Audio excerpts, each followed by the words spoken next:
Yes. All right. That is Patient Zero with probably the best Waxes podcast jingle that's ever been recorded. I use probably because it's all really a matter of taste. For me today, right now, it's the best Waxes podcast jingle that's ever been recorded. Followed by, closely by the original, closely by Ryan M's version, which is on a different day. I would say that, or the ukulele version, or there were so many versions. Of course, Aaron the violinist with his version. There's been a lot, y'all, but some days I just need the Patient Zero heavy metal version of the Waxes podcast jingle to start the show. And today is one of those days because I just woke up from a nap. I'm here in my brand new. I think this might be the third or fourth time on the podcast that I've actually said this, but I am in my brand new recording studio, y'all, and excuse me, Jesus. Out of any studio that I've ever had, I don't have this shit. I haven't had any of them. I've never owned one. Just like I've never actually owned a house or a condominium or an apartment or any kind of dwelling. I've never actually owned a studio before. But I remember the first Waxes podcast 74 episodes ago. 74 episodes ago, the first Waxes podcast. I can remember that day like it was yesterday.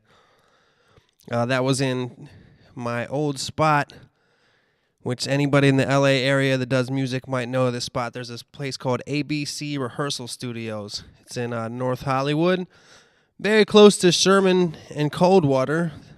Referenced on one of my songs as where my studio was close to. But I recorded my podcast there. It was a rehearsal studio where many bands would come and play, so sometimes I couldn't do the podcast because the death metal band to either side of me on both rooms to my left and right, they were rented out by death metal bands. So when either one of them was there, of course, it would be very difficult to record my podcast because unlike my current facility that I'm dwelling and not dwelling in, but working in, unlike this facility, the walls were not soundproofed there. So if the death metal band was there, the death metal band was there, but that's why that place was cheap. It wasn't a recording studio, it was a fucking rehearsal studio. I think from there, I may have recorded a couple of the episodes of the podcast at my old house. Old house? I don't know. I must have, because I wouldn't have had that. I wouldn't have had a spot in. I wouldn't have had a record. I wouldn't have lived in Venice and had my North Hollywood spot. So I must have recorded one at my house in West Hollywood. And then from there, I moved on. Had my stuff back at the apartment in Venice Beach, California, the lovely Venice Beach. Then from there, me and my manager, Brian Washington, rented a facility in which to work right back in West Hollywood. Scrub Life fucking offices or whatever it was called. So I recorded the podcast there. And lo and behold, Scrub Life Inc. closed its doors. It's not like it went out of business or anything. We just really didn't have that much business that we needed an office and studio. Plus, that place sucked, man. Let's be honest. That place sucked. I don't care. Would have been good for an office, but it was a terrible place for a recording studio. Although I did record, the only project I recorded there, which is still unreleased, was pretty fucking tight. Hopefully that'll come out soon. I don't know. So anyway, from there, moved back to Venice, recorded a bunch of podcasts back at my house in Venice. In the meanwhile, still managing to record some podcasts either in a van or in the bus during the Wax Podcast on the Road series. And now, as life does, I'm moving on. I'm moving on to different places. And this is the first episode of Wax's Podcast that is being recorded at Caviar Studios here in the lovely Burbank, California, a.k.a. Burbank, California. But in all seriousness, I'm excited about this place. I think I didn't really it wasn't too great. I didn't do a full 360, but if you go to my Instagram, which is @BigWax, I think my most recent post, I haven't been posting very many Instagram posts, but I think my most recent one I kind of show what the studio looks like. I should do another one with like a 360 view. It's not that it's that big or impressive, but I mean, this place really does have like soundproofed ass walls. I got new fucking speakers and shit. It's got a legit vocal booth. Got my couch in here. We got guitars. Got my motif keyboard.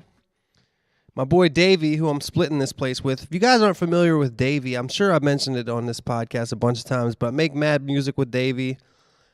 On my last album, Continue, he helped me produce the tracks that I produced some shit together. We're working on shit. He's got his synth here. He's bringing various other keyboards. He's a master pianist. And we're just writing songs.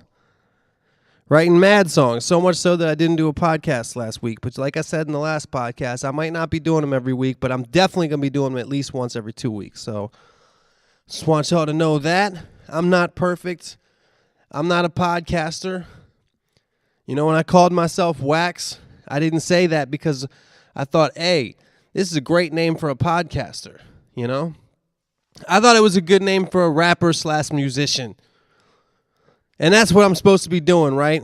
That's what a lot of you guys are yelling at me about on Twitter and Facebook and things like that. And I'll take the abuse. I'm taking the abuse to heart. I haven't done any fucking music. I haven't put out any YouTube videos. It's been goddamn near 2 years since I put out my album. What have I been doing, you know? And I own it.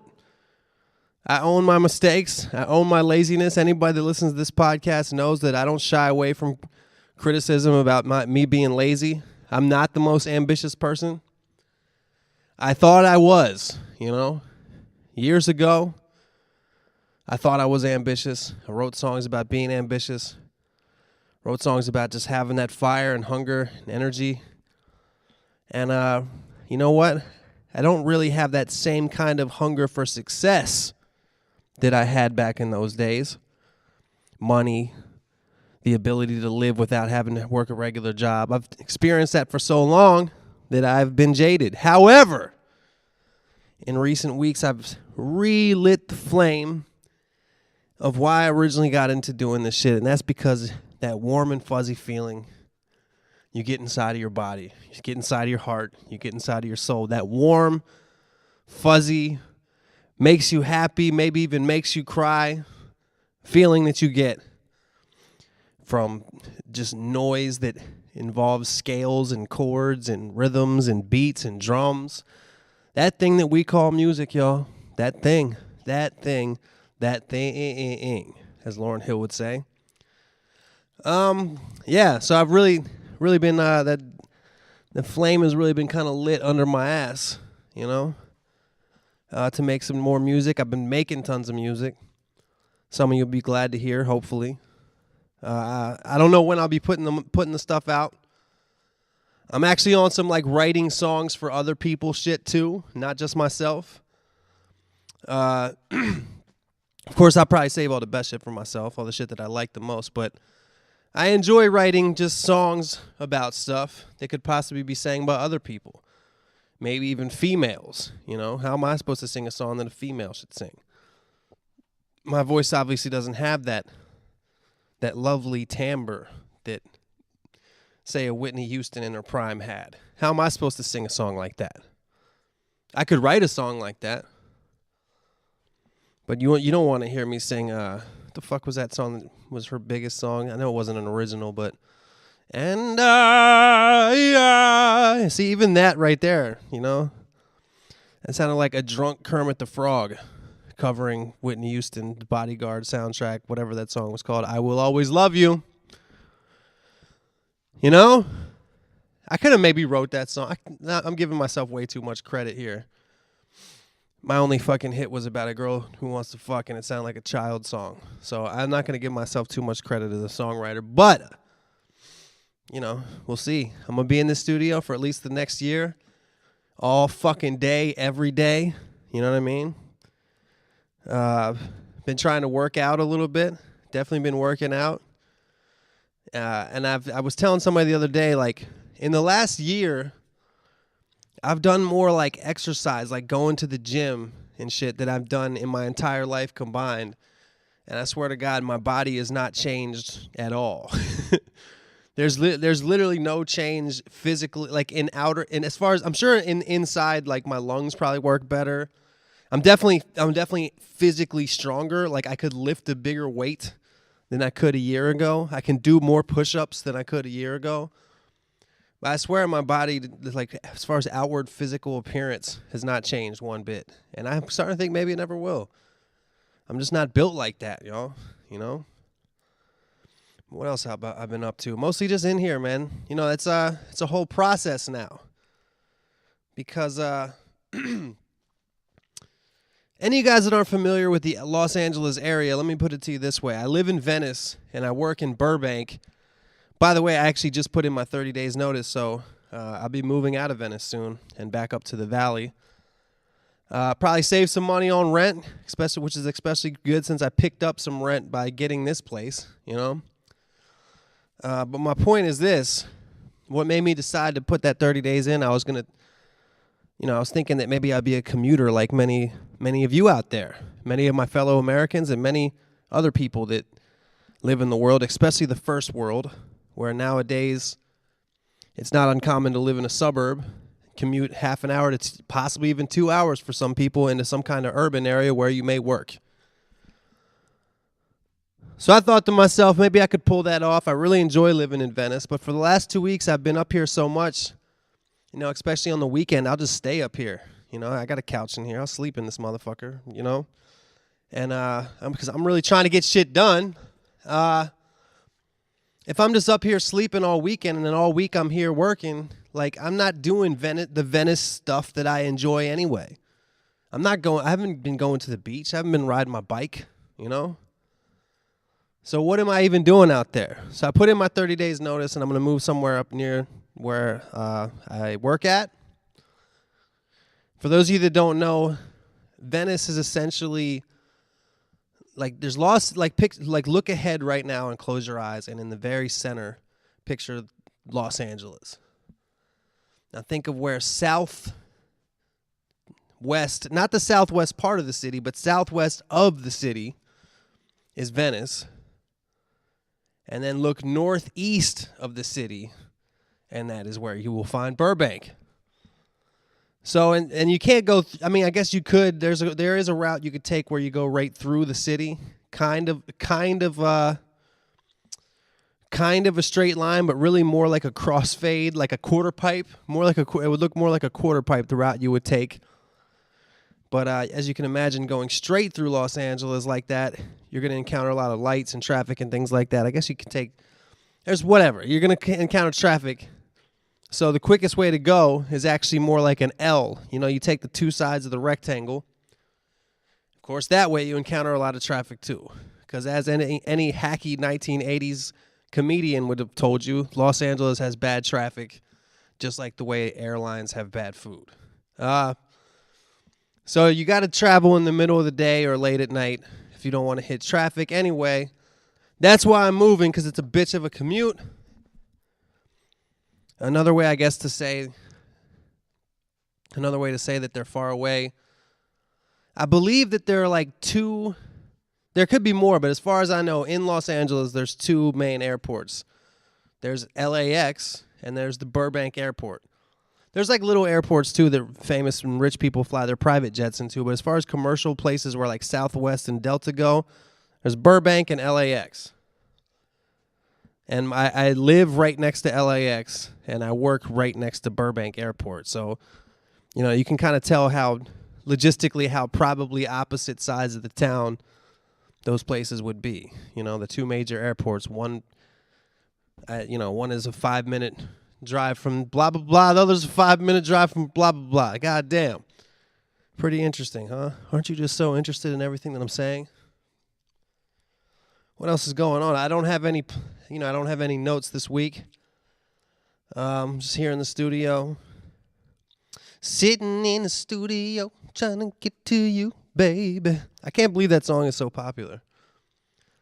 Like, I'm always amazed by it. Like, that song is just like, you know, he was trying to write a song in the studio, and he's just thinking about some chick, So he just says that. That sounds like some shitty ad-lib. I can believe that they made it a song, but I can't believe it's like, I don't know, I just can't believe it's that popular. I guess the reason it's popular is because, girls kind of have to make a song popular. So they're like, like, they just put themselves in the place of the song. And, of course, the place of the song they're thinking of is they've got a guy's attention so badly that, he can't even work because all he's doing is thinking about her and how much he loves her.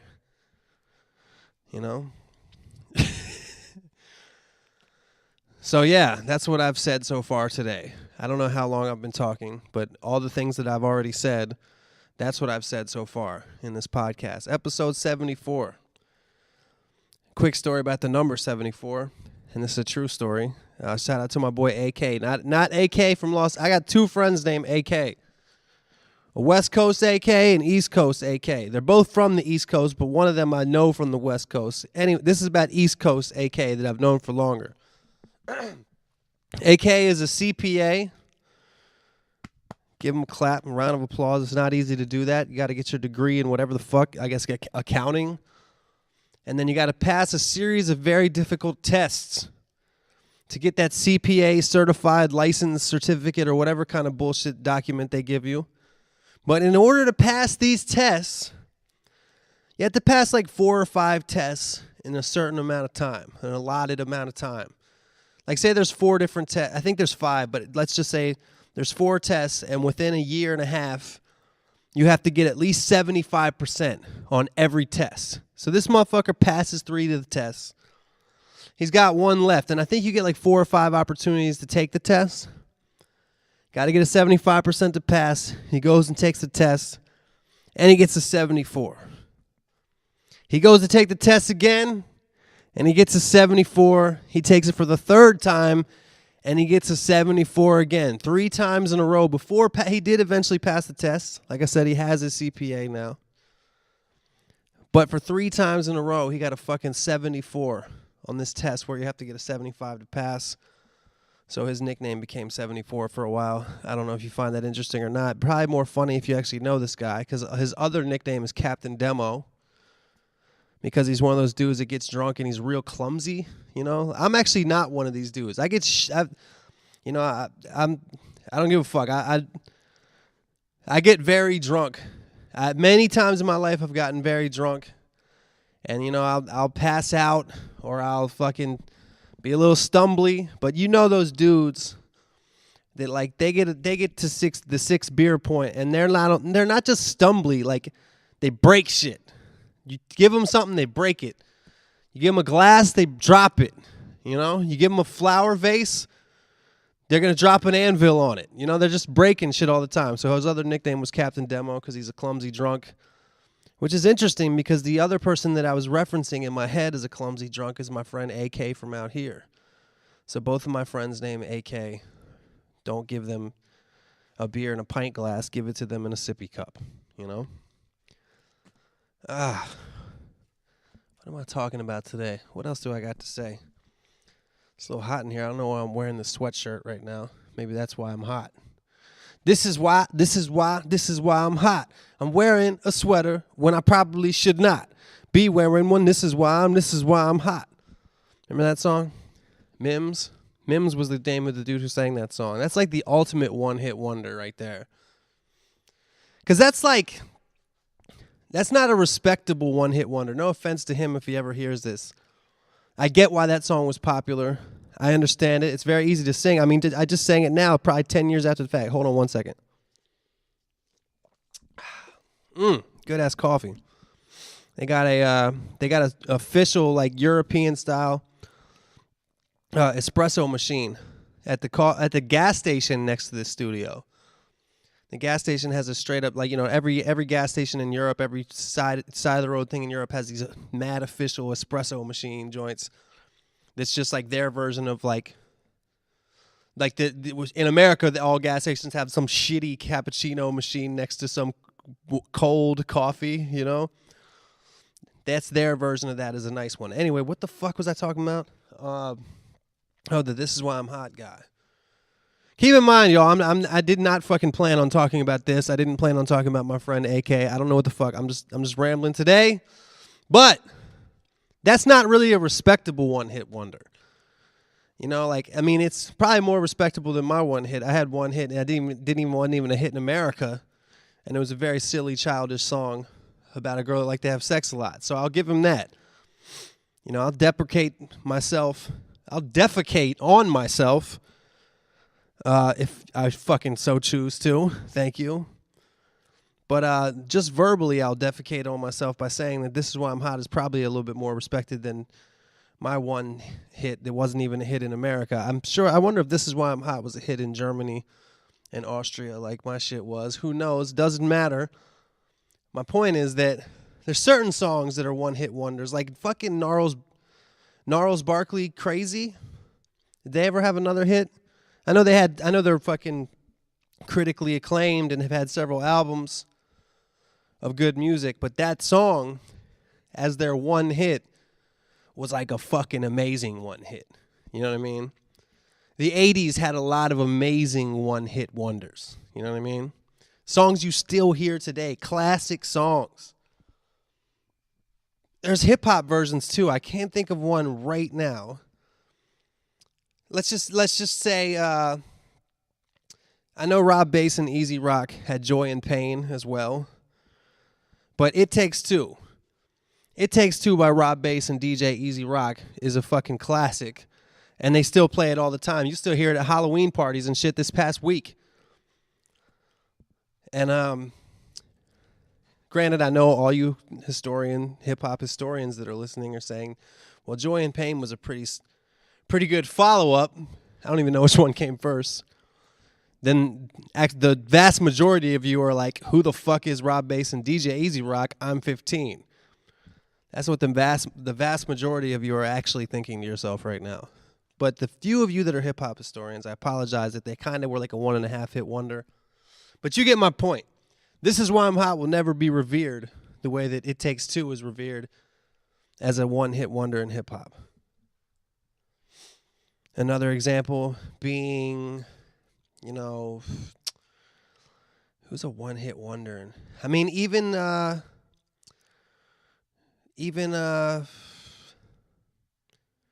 who was a one-hit wonder in rap music? I mean, there was definitely some. I mean, some of them now weren't even hits.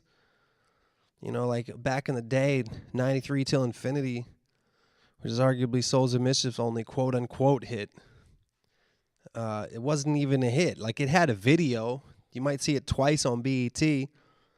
But now if you listen to the old school rap station, they'll play that shit every once in a while. Definitely. So that's actually, even though it was less of a commercial success when it was popular, you know, that they'll play that joint more than they'll play, you know, Too Legit to Quit by MC Hammer on the old school rap station here in LA. Was it 93.9, I think? They'll still probably play Too Legit to Quit. But that shit was a huge hit in its time, Too Legit to Quit. And they'll play the one sort of hit by 93 Souls of Mischief more than they'll play that. And I put This Is Why I'm Hot even way under Too Legit to Quit, because Too Legit to Quit was by far not a one-hit wonder. MC Hammer had many, many hits. So feel sorry for Mims. I don't feel that sorry for him. But I do, you know, as a compassionate human being, I hope that he saved his money. I hope that he didn't blow it on bullshit, as most people do, myself included. And I don't know, I just hope he had a good accountant, or just didn't even spend the money on an accountant and be like, you know what, my mother is pretty good with numbers. How about I just let her handle my shit? I know I've met a lot of people in the music biz that do that. I've thought about doing it. My dad is really thrifty. My dad is really good with numbers. Maybe that's what I'll do next. Next time I have a time where I think that I need somebody to help me handle my money, maybe I'll just get my dad to do it. But I don't know that I want him. Once you get your parents handling your money, there's going to be, they might not, you know, they might be frugal with it and tell you wise things to do with it, but 95% of it is going to be like, why'd you spend all this on that? Criticizing your purchases and shit like that. So that's the drawback to that. This is why you shouldn't let your dad handle your motherfucking money. This is why. I don't write these things down, y'all. Everything I say can't be interesting. Everything I say can't be funny. Some things that I say are stupid, boring, nonsensical, and at some points, borderline, fucking, I don't know, with something really dumb, just extremely unintelligent. This is a weird podcast today. It's a really weird one. I'm actually standing up right now. I got my handheld microphone, SM58. Same microphone that Bono uses in the studio. Bono from U2. Who recently, let's bring up some current events. Not that current. Haven't done the podcast in a while. If I would do the podcast on time, maybe a current event. What was it, a month and a half ago? 2 months ago? I don't know. I can't keep track of time out here. There's no seasons for one. And B, I'm just so wrapped up in my own little world, I can't keep track of time. But when Bono put when U2 put their albums on your iPhone without you asking, God damn, that coffee's good. I wonder what y'all thought of that. I thought, they tried to act like it wasn't a big deal. Like, oh, what, man? We're giving you a gift. We're giving you a gift, free music. It's like, first of all, free music is no longer a gift. We can all get free music. Every kid, especially the generation now that doesn't give a fuck about U2, they can get U2's album for free. They can get all their music collection for free if they want to. They know how to do it. Or even so, they can stream it on Spotify or whatever. But it's just, I guess U2 didn't realize that it's actually more scary. If somebody, let's say I wanted a bike, and I walk into my house. I just thought in my head, I want a bike, and I walk into my house, unlock the door that I locked, all windows securely latched, and I walk in my house. There's a bike with a ribbon on it. I'm actually a little less happy that I got the bike, and more concerned about how the fuck did somebody get in my house. So it's more disconcerting to people that you have such access to their iPhones. Most smart people already know, like, dude, they have access to everything on your phone. This is a network that involves the entire world and satellites and wires and telephone poles, underground wires, whatever it is. I don't even know what I'm talking about, but that's my point. My point is that it's way beyond me to even understand how a text message goes from my phone to the next phone. So, of course, they can see what the fucking text message is. You think it's like just in secret? It's just a secret text message that only me, like as if I fucking wrote down the text on a piece of paper, fucking went outside, balled it up, threw it as far as I can, and the other person, unplugged my fucking headphones. Hold up. Walking around like a madman. Threw the text message to Tennessee, and my Uncle Jimbo, who lives in Tennessee, caught it. He's like, that's just between you and me. Nah, it doesn't work like that. It's digital. Satellites, robots, cables, modems, routers, switches, gigabytes. On and on and on the list goes. So it's not really a secret. Nothing's a secret. They have it all. It's on the cloud. I always picture the cloud as an actual cloud, too. I think that was actually a really good way to word that. Whoever called it the cloud, that was a really good way to word that, because it makes me understand it. It's just up on the cloud, and it's just up there. You can access it somehow. Not that you can actually access anything that's on a cloud for real. Like you throw that same text message you balled up, you throw it upwards, and it gets stuck on the cloud and never gets to your Uncle Jimbo. But you can somehow go retrieve it, as if it's a Foursquare ball that got stuck on the roof of your high school gymnasium.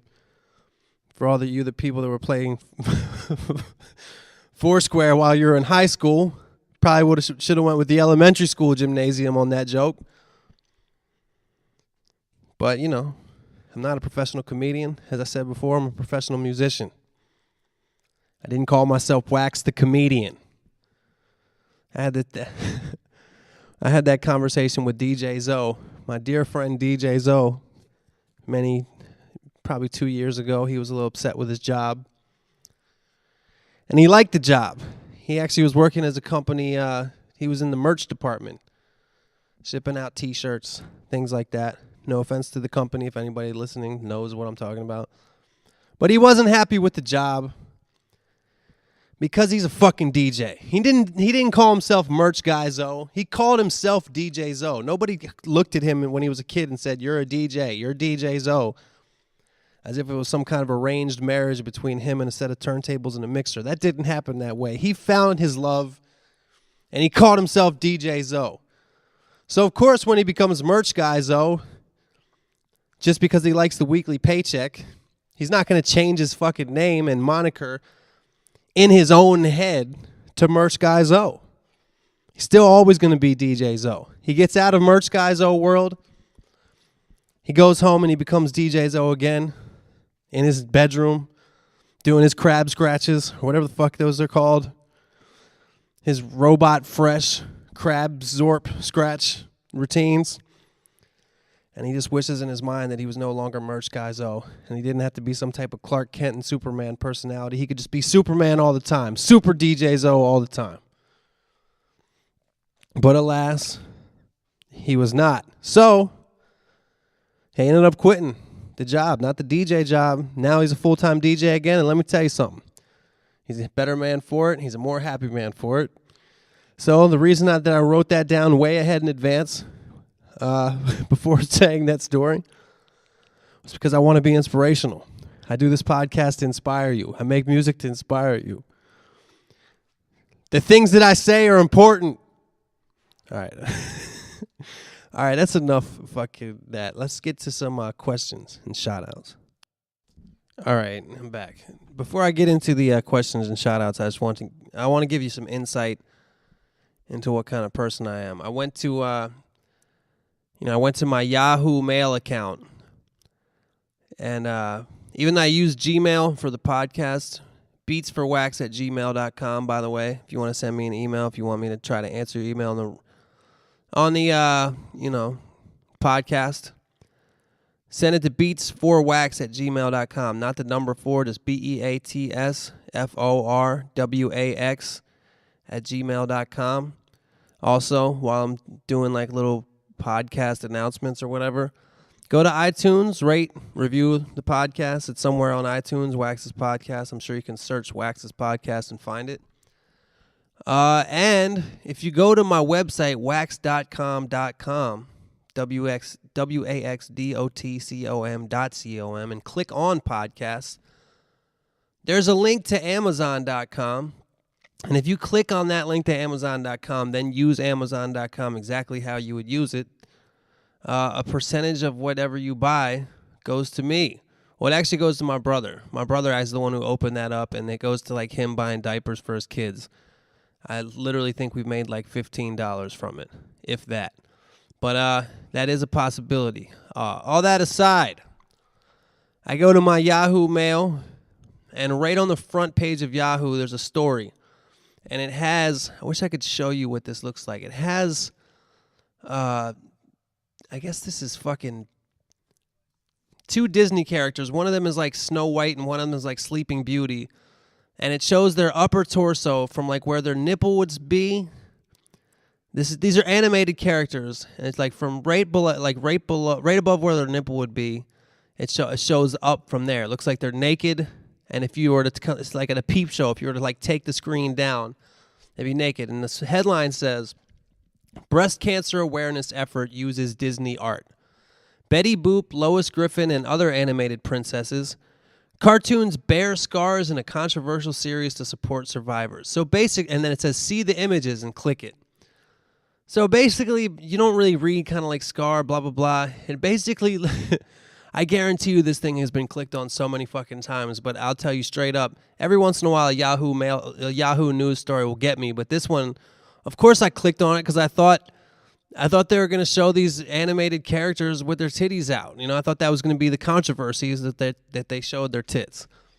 And of course, you click on it, and the images are actually of these bare torsoed animated cartoon characters. Wilma Flintstone being one of them. Snow White.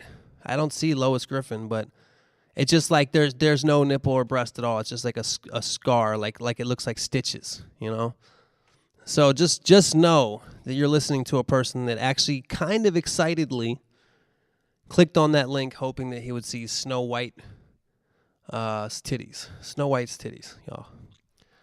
Snow White's titties. That's a good band name, actually. That's Snow White's titties. What kind of music would you play? Is that like a racist group?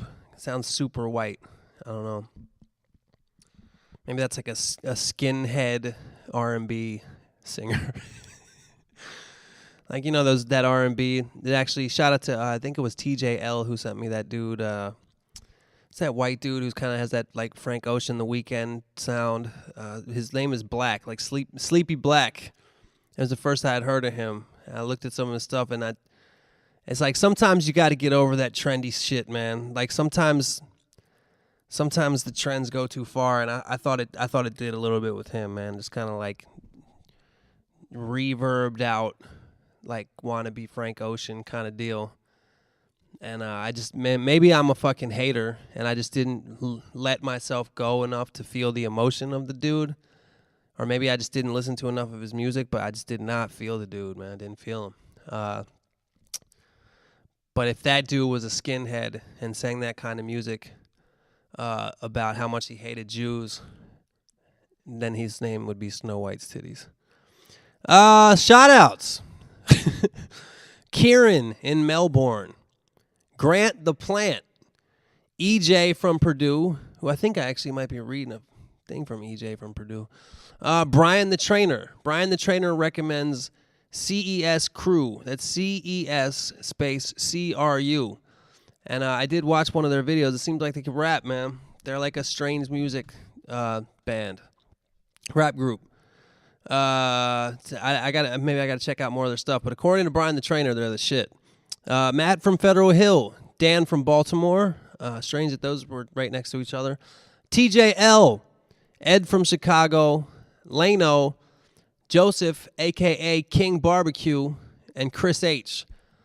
As you can tell by the kind of small amount of shout-outs, I still have a lot of emails left to go. I'm up to the latest email I read was from October 2nd. So if you emailed me post October 2nd, hopefully I'll be getting back to you within the next couple weeks. Definitely. Cats know, like anybody that emails this podcast know that everybody, it might take me a long time, but I email every single person back, whether I read their podcast, read the shit on the mail, whether I read the shit on the podcast or not. So beatsforwax@gmail.com. This first one is from Abed. Hey, yo, Wax, my name is Abed, and I'm your 359th fan.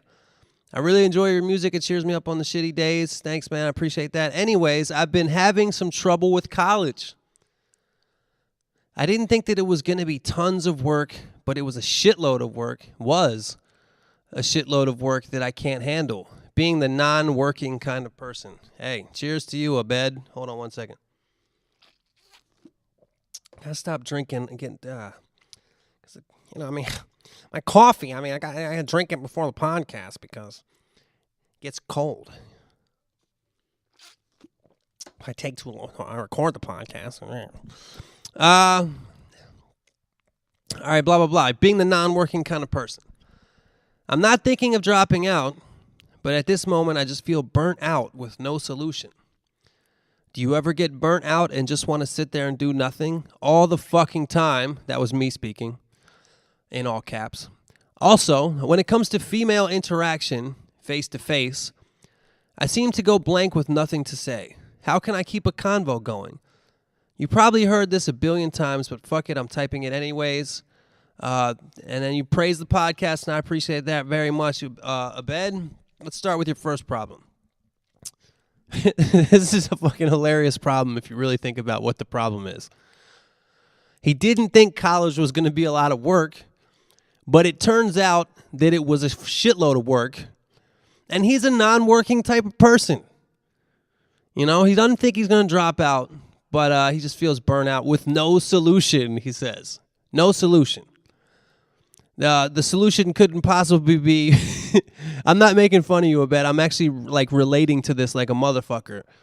The solution, like some people would probably tell you that the solution would be to work harder. You know, Republicans would tell you, pick yourself up by your bootstraps and get the fucking job done. I mean, I guess I agree with that. I mean, the solution is maybe to work harder. If you said you don't want to drop out, then that's not because that's another solution. If you don't want to do the college work, drop out of college. But that could actually be a big financial burden because it's one thing to graduate college and have the financial burden of the loans. But if you like don't even make it through, don't even get the degree, and you still owe the money, that's got to be like an extra dagger to the back right there. Do I ever get burnt? I love this question, man. This question is why I wanted to read this email. Do you ever get burnt out and just want to sit there and do nothing? Dude, I don't need to get burnt out to get that feeling. I always want to sit there and do nothing, man. And I think it's even easier now. Like I mean, if you have a laptop and an internet connection, like there's just so many ways to entertain yourself. You know, there's like every stand-up comedy special ever is online. Spotify, if you have I guess, I don't know. I pay the $7 or $8 a month or whatever for Spotify because I like to have it in my car. You can pretty much listen to like any fucking music ever. It's amazing. Spotify is literally amazing. You know, you got Netflix, but even besides that, if you're computer savvy, you can pretty much watch any movie. You got every stupid video on YouTube, which is in the gazillions. Yes, that's an accurate number. It was recently counted. There was a report put out recently by Google that it was about 14 gazillion videos now. And counting. There's just so many ways to entertain yourself that really the only difficult thing, and this actually is a difficult thing, like the hardest thing for me to do is go to youtube.com and then like there's a search bar and you're like, oh, I can just search for fucking anything. The same thing with Spotify. My hardest thing about Spotify is picking who you want to listen to. But it's great when you do think of somebody and you're like, holy shit, I haven't listened to this in a long time. Or even better, I've never even heard this and somebody recommended it to me and I really enjoy this artist. Or if you've heard of somebody for years, like my recent kick has been Gil Scott-Heron. That's a recommendation, just not from a listener, just from me. If you've never listened to Gil Scott-Heron, that's like a person I've known about forever, and I just been listening to his shit on Spotify, and it, like, you know, even if there's really just 5 songs that I play over again. That's an interesting thing about Spotify too. Is like a lot of times if there's like an artist I don't know much about, I'll just go to Spotify and like play their top 5 songs just to check them out. And I'm not saying that's the way I did it with Gil Scott-Heron, but it kind of actually was. But I went way deeper, but I started that way. And I had only heard the one that's from that Kanye album. It might not be such a bad idea if I never. That one. I think it was Late Registration that it was on. And besides that, it was just like a lot of. And Revolution Will Not Be Televised. I'd heard that. But like there's all these other dope songs that I was just like, holy shit. This is amazing. So check that out. You know what I've never done that I just thought of? If a motherfucker goes to... I think I might have done this in the past, but let me check. Now I'm curious. What if you go to Spotify and you're like, who's this guy Wax that my friend Tim told me about? What are the fucking top 5 out? I mean, I'm sure Rosanna is fucking number 1, but let me see. Is it even... Well, let's put it this way. A good thing is if you search Wax... It just says, like, that's me on the top. All right, then my top 5. Man, this is really not that accurate of a representation of the stuff that I've done. Rosanna, then Out of My Mind, then Two Wheels, then Stay Off of My Facebook, then We Can't All Be Heroes. I mean, that's really, it is what it is, I guess, you know? That's really not completely accurate as far as, like, getting a picture of of who I am and what I've done in the past. You know what I mean? But I guess, it is what it is. Some of the more poppy stuff is going to be on the top, I guess.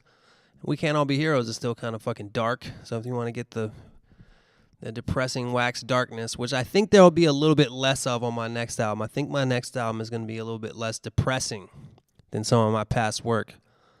Because I've kind of all the alcoholism and fucking depression shit. Like I feel like I've kind of done it. If you want a song like that, I've kind of already done that song a bunch of times in different ways. We'll see what happens. I just write what comes to me, so I don't know what's gonna happen. But I don't think I'm gonna do another like depressing ass song on this album. I think it's gonna be a little bit more warm and fuzzy. I might even call the album Warm and Fuzzy, because that's how the music is going to make me feel. What the fuck am I talking about? So yeah, I do I do get burnt out and want to sit here and do nothing. Then he goes, also, when it comes to female interaction, face-to-face, I seem to go blank with nothing to say. How can I keep a convo going? You probably heard this a billion times, but fuck it, I'm typing it anyway. It's okay. First of all, I'm not the guy to ask. I'm not anybody to tell you that knows me. I'm not that guy that's always with different women and real smooth and hitting on girls in bars and bringing girls home with me and whatnot. I get nervous with, it's this weird thing, like, and I guess this is advice too. It's something that I never really have gotten over, that I don't think anybody is fully getting over, but there's a level of being a good actor, I guess, that makes this the case. There's like, there's something that happens when you're talking to a girl that you want to have sex with that makes you just naturally treat them differently. Like, you ever notice if there's like say you're at a restaurant and the waitress is like, she's just like, the waitress is cool or whatever, and you say like, you be saying like the slickest, most funniest, like making her laugh every 5 seconds, because you're just talking to her like she's a regular person, so you're talking to her like she's one of the homies. And you're just being friendly and being polite and not nervous at all. Once that same person is there and they're attractive and something in your mind tells yourself that you want to have sex with them, that automatically like triggers this weird like, oh, I'm talking to this person in a different way now because hopefully I can have sex with them in the future. That triggers a different kind of feeling in your body. And you got to get used to like... I say this as somebody who's not good at doing this, but you got to get used to like putting that feeling down and just trying to talk to, like, no matter how attractive they are, a girl will appreciate it if you just talk to her like she's a regular motherfucker. You know what I mean? Like, maybe some girls like to be treated special and different or whatever, but if you're realistically going to date a person or be with a person or even get to the point where you might be having sex with that person, like, you got to be able to just treat him like a regular human being and talk to him. So you have to in some kind of way. It's extremely hard to do. I can't even ever do it, especially with people that are ridiculously you're very attracted to. You know how they just stop you in your tracks and you're like, humana, like that old school shit, humana, like I'm fucking Bugs Bunny or Pepe Le Pew, huh? 14-year-old that doesn't know what I'm talking about because you're familiar with some other type of cartoon that I don't know what you're talking about, huh? You got to push that feeling down and just talk to that attractive person as if they're a regular human being. So thanks for the email, Abed. Let's move on. This one is from Mark F. Yo, Wax, have you noticed the trend of guys growing their beards out? Seems like all the chicks love them. I've decided to grow mine out. It's been 1 month now, and the results are great. I've noticed that women love it, and the compliments are positive. Have you ever tried to grow a beard? Let us know. Sincerely, Mark. I can't grow a full beard. If I try to grow a beard, it looks terrible. What the fuck? I gotta look at this text real quick. What the fuck is this guy talking about? Hold up. Sorry, y'all. This is I just got a text from the landlord at this place, and I'm at this place, so he's probably like, oh, yeah, it's in the fucking thing.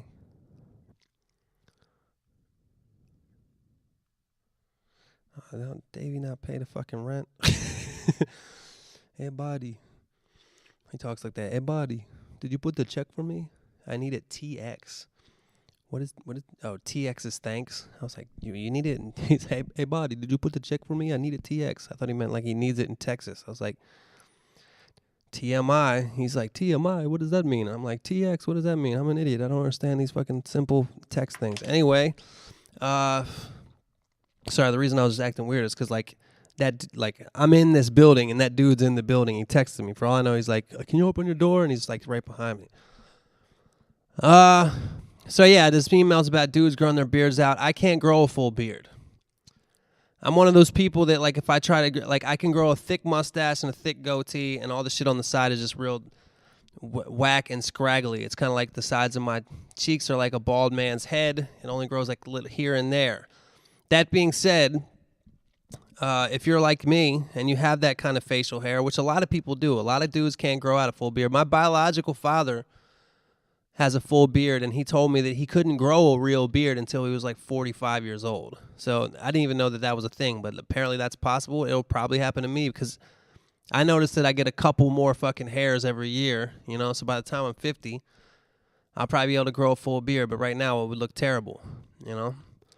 But what I will say is for people that are in the same situation as me, it's the same reason why people always tell me that I look younger than I am, because I don't have all this fucking hair and shit on my face. I just have a kind of like still like a childlike deal. We'll see how long that lasts, but for right now, hey, not being able to grow a beard like that is actually kind of to your advantage.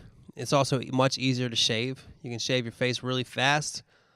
I can shave my face real quick in the shower. I just put some I just like kind of wash my face essentially and just leave the soap on there, shave the shit. Takes me a couple minutes. Bam, done, you know? As far as people growing their beards out, yeah, I have noticed that. There's a lot of dudes running around with thick beards, and I think the super big, thick, bushy beards, I don't think chicks like that. I also think, going back to what my point was with Abed, I think, you know, you're saying, I've grown a beard. You grew your beard with a prefabricated notion. I don't even know if that was the right word. But you had a notion in your head that chicks would like your beard. So now that you have a beard, you're like, oh, women love it. They probably always loved you. Women probably always liked you. But now you think it's the beard that did it. And it's really just like, you know, it's really just in your head. You think you're more attractive and you're noticing it and you're accepting it more now. So that could just be kind of like the placebo or whatever, placebo effect, you know.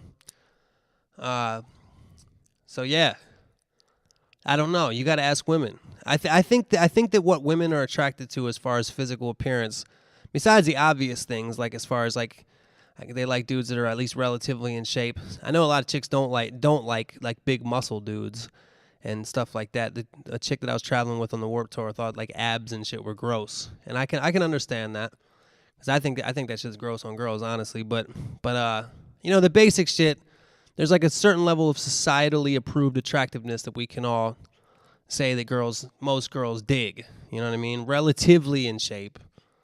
You know, like not a large amount of acne. You know, things like that. But as far as things like beards, or like, do girls like glasses? Or like, do girls like some kind of shirt? You know, it's kind of really varies from woman to woman. I wouldn't say that every woman likes or doesn't like beards. I think they'd have to see the man with the beard first before they make that judgment. So I don't really have an opinion on that, Mark. And I can't test it myself because, as I said earlier, I can't grow a full beard. And I know my goatee and mustache look terrible. So if you want to see what that looks like, look at Herbal Tea in the Lewis and Clark video. That's what I look like with a mustache and goatee. It actually probably doesn't look that bad. It made my brother look like Manny Pacquiao. So if you think Manny Pacquiao is attractive, then that's what me and my twin brother Herbal Tea would look like with a beard and mustache.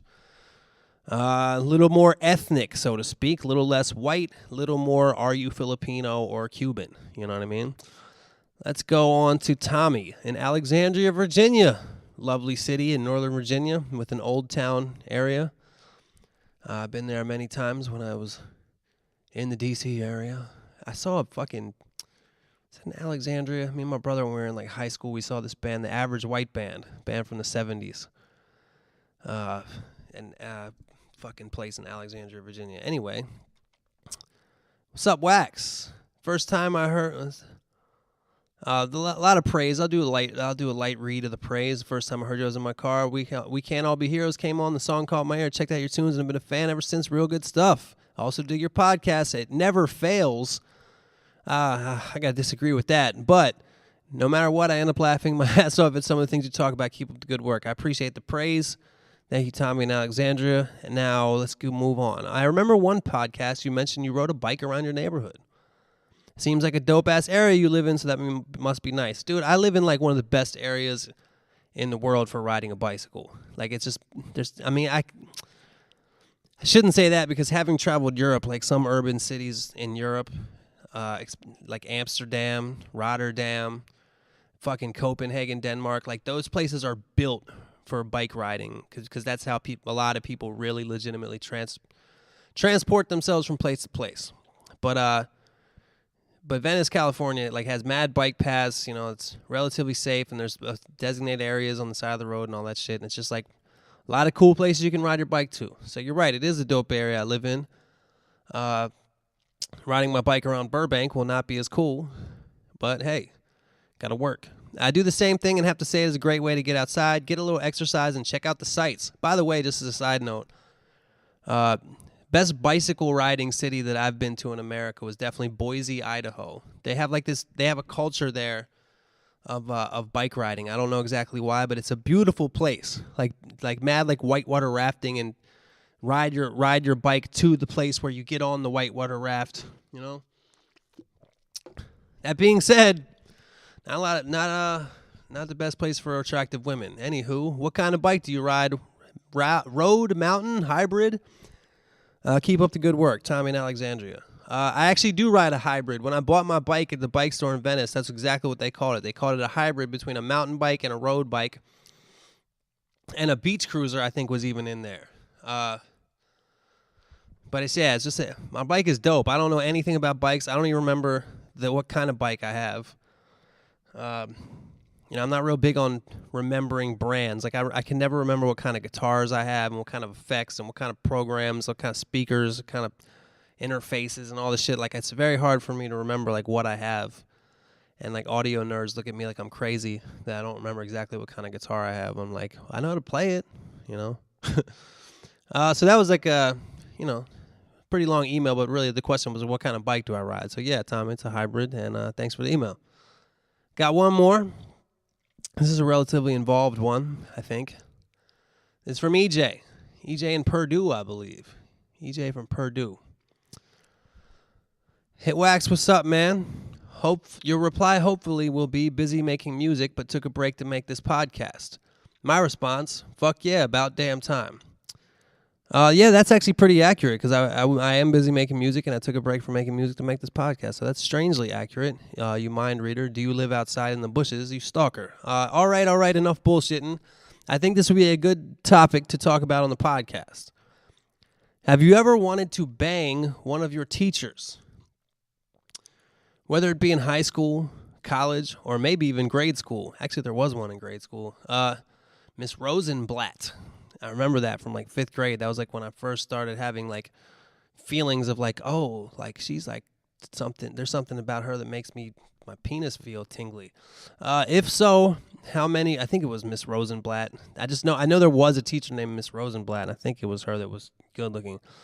If so, how many would you guess? I'd say for me there were 3 or 4 teachers I would have. Then he included a link and it said, what do you think about stories like this that keep coming up like this in the news? I find it hard to wrap my head around how something like this would even start.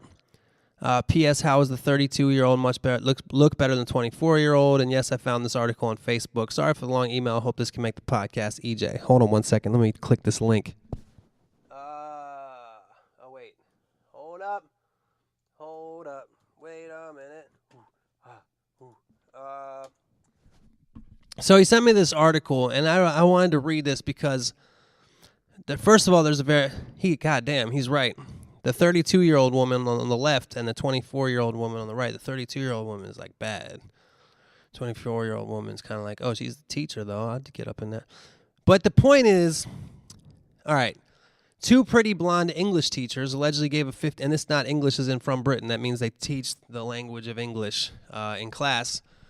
They gave a 16-year-old student a steamy private lesson in French, focusing on the phrase ménage à trois. Now, notice that it says, if you took out one word, it drastically changes the situation. Let me read that again. Two pretty blonde English teachers allegedly give a 16-year-old student a steamy private lesson in French, focusing on the phrase ménage à trois. The most important word in that sentence and the most important word in this entire fucking article is allegedly. These fucking media outlets there's no trial. These teachers' reputations are fucked already. Their face is blown up super big on, this is the New York Post. I don't think that's a very fucking, what's it called? Reputable. It's not a very reputable publication as far as I remember anyway. But then it says Rachel blah, blah, blah, blah, blah, blah, blah, blah, blah. All right, so Rachel Respes, 24, took the teen, and I hate how they stop using the word allegedly after the first paragraph. I already read this. Sorry, man. Rachel Respes, 24, took the teen. This is a 16-year-old boy in New Orleans, football player. Rachel Respes, 24, took the teen back to her suburban New Orleans apartment on September 12th and teamed up with fellow teacher Shelley Dufresne, 32, for an illicit three-way romp, cops charge. Officials said Respes sneaked away with the schoolboy after a football game, and that the kinky liaison with Dufresne lasted until the wee hours next morning. Not surprisingly, the teen bragged about his exploits soon after he got back to classes at blah, blah, blah, blah high school, Destrehan High School in Kenner, Louisiana. He told other students that he was having a sexual relationship with teachers, the St. Charles Parish Sheriff's Office said. Once word of the three-way got out, police were called, and the boy, who was just shy of his 17th birthday at the time of the alleged sex, he was just short of his 17th birthday at the time of the alleged sex, revealed the tryst with Dufresne and his current and former English teachers. Blah, blah, blah. In Louisiana, the age of consent is 17. He wasn't 17 yet. And these teachers could face up to 17 and a half years in prison for numerous charges. By the way, Louisiana as a state has crazy penalties. You got to watch this fucking movie. Another podcast recommendation. You got to watch this shit if you have Netflix. Surviving Life. And it's not the same old like, then I got shanked with a toothbrush prison documentary about how tough prison is. It's a whole different thing. You should see it, Surviving Life. But one side note to take from that movie, and I'm sure many of you agree with me, like, penalties down there are harsh, man. Like, there's one guy in the movie was in jail for life because he was 28 at the time. He was 28, but when the crime happened, he was 18, and his two friends were like, "Yo, let's get some drugs." And he drove his two friends that wanted drugs to like a drug dealer's house. They got out of the car, like walked into the house, and something happened in the house where those people killed somebody, and then they came out. And the dude, just for driving the car, he's got charged for second-degree murder, which carried life in jail. For at 18 driving the car, not even knowing that there was anything like that going to happen. How fucking possible is that to happen to any of us? That could if you think about it, unless you're like a super goody two-shoes and you're like, would never think about even being involved with anybody that does drugs, like some shit like that could happen. Forget the drugs. It doesn't have to be the drugs. You know what I'm saying? They could have just drove them anywhere. And since you took them there, you're just as guilty as they are according to Louisiana law. Anyway, 17 and a half years in prison for a statutory rape, especially in this case. Let's be honest. If the kid's bragging about it, it wasn't that kind of rape. Seems pretty harsh, but my thing here, as I told EJ, is the way that our media works, they don't give a fuck about the case. They give a fuck about whether people like EJ or myself that's talking about it now on a podcast that might even make some more people click on it. They care about people clicking on the link. They care about advertising, and that's all they care about. They care about making money. So the word allegedly to me is the most important thing in here. Of course, as the article even admits, of course the kid was bragging to his friends about not only how he fucked his English teacher, but they went back to her apartment where she called another English teacher. Of course, the hot one. Over for a threesome with the 16-year-old. That's what happened. We all know that, especially young men, lie about their sexual exploits. And in this case, like you had a friend. I can't say that I really lied about. There was definitely things that I lied about to seem cool in high school. I don't think sex was one of them that I can think of, but you definitely had a friend who was like, yeah, I got a girlfriend in Canada, shit like that. The non-existent girlfriend from another school district, he's like, yeah, I went to prom last year with my girl. She goes to Gwynbrook. You wouldn't know her. Her name's Rachelina. Nowadays, you can't do shit like that because the internet makes it too available to find that kind of information out. But like, this is just to me, this is just like, dude, the odds that he made this shit up are very high.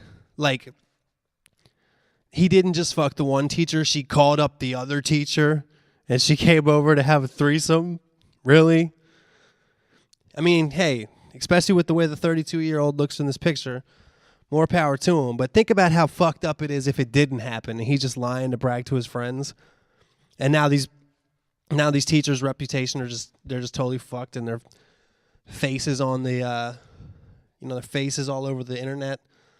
Might not seem like a big deal to me or you, but in their local community in Louisiana where everybody fucking knows each other, they're guilty already. You know what I mean? Their reputation will never be the same. Because if they're cleared, the New York Post isn't going to post that article. They're not going to post these ladies and now show them with a smiling face as opposed to their fucking super sad face that have posted right now. They're not going to show them smiling when it's discovered that the kid lied. Nobody's going to report that story. All that aside, yeah, of course I wanted to fuck my teachers, just like the 16-year-old does. The high school boys are like the horniest fucking idiots in the world. Of course they want to have sex with the teachers. And at my school, I'm not going to go too far into this because you never know. I don't want to be a hypocrite. But in my school, there definitely was a teacher who I'm pretty sure, especially because one dude that I know who says he had sex with his teacher while he was in high school is the kind of dude who's not lying, And he like told me in secrecy, he's like, dude, I can't believe it either. But she was good looking too. But I think that shit probably happens. But I think it's important I maintain and have always maintained that, it's supposed to be innocent until proven guilty, man. Our media, especially with the advent of 24-hour news channels and now the internet, has really fucked that up, There is no innocent until proven guilty anymore because you're guilty in the press, So I'll just get on my soapbox and make statements. But, yeah, so what was the other question that EJ had? I really just wanted to talk about how you can't believe everything that you hear. Because he clearly believed it. EJ did. Well, actually, he didn't clearly. He's like, I find it hard to wrap my head around how something like this would even start. Yeah, I do too. But you never know, man. Girls are freaks.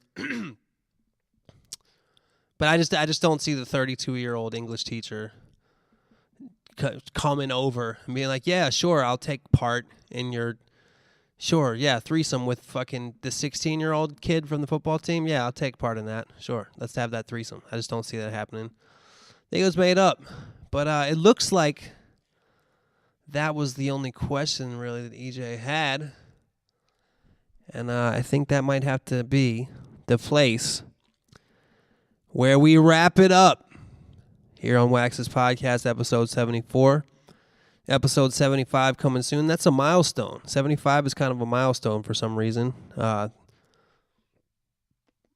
75, an age I will never make it to, most likely. Hopefully I'll be proven wrong by God or whatever you believe makes you grow old. Health, luck, I don't know, all that combined. Is there some kind of algorithm? God times luck divided by health. I don't fucking know. That's the podcast for today. Be safe out there.